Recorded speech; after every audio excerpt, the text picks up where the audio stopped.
So I know a lot of us use a lot of compost, and not everyone has access to good compost, Yep. and when you need it as well. I know both of us get ours from the same source, but you have a story about getting it from another source and some problems that happened with that. Can you talk about that? Yeah, I'm happy to. I want to spread this knowledge to everyone near and far. So we were in need of a little bit more compost after using a high quality source, and had a quick timeline. And so, we did what a lot of us do, which is someone offered a hand, and you maybe feel a little skeptical at first because it was a horse farmer, and they said that they used this manure, this composted manure, for years, and other people had used it and farms had used it, and we decided to go with it. We picked up a couple of truck beds full, and it was awesome and free and really generous. We put it down our beds. It looked good, smelled good.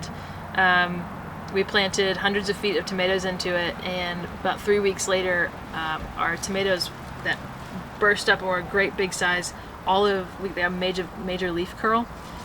Originally I thought, because we had a few major wind days, I was like, maybe this is wind damage. It's like a physiological response. It lasted, it didn't go away. When weather calmed down, I asked around, and I got lots of like, oh, that looks like herbicide drift, which in our setting doesn't really make a lot of sense. So I called out our local extension agent, and she immediately said, where'd you get your compost from? I told her the story. I was from this horse farmer, a friend of ours, and she told me what likely happened is there was because the person we got it from doesn't spray any herbicide, but likely it was a neighbor sprayed something years ago. It drifted into her pasture. That is likely 2,4-D, as a common herbicide used for like broadleafed plants, and then was eaten by the horse, turned into manure, composted for years, came to us, and she said any nightshade planted in this space will be severely damaged. You give it at least 5 years before you plant nightshades again.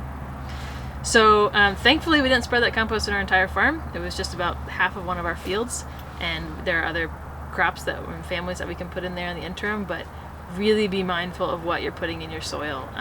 5 years is a long time to never be able to put any nightshades in that space. So there's any way to remedy that, or could you remove a lot of the material? Was that even an option? Yeah, she said you'd either need to dig it out. She said there are some products, but really time is the best thing. Okay, so takeaways here, and make sure you're getting good compost, but also maybe even try it in an area before you spread it.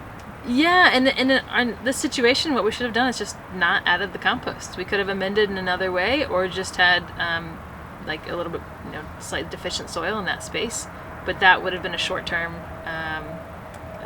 negative versus a 5-year. Right, but you had no idea.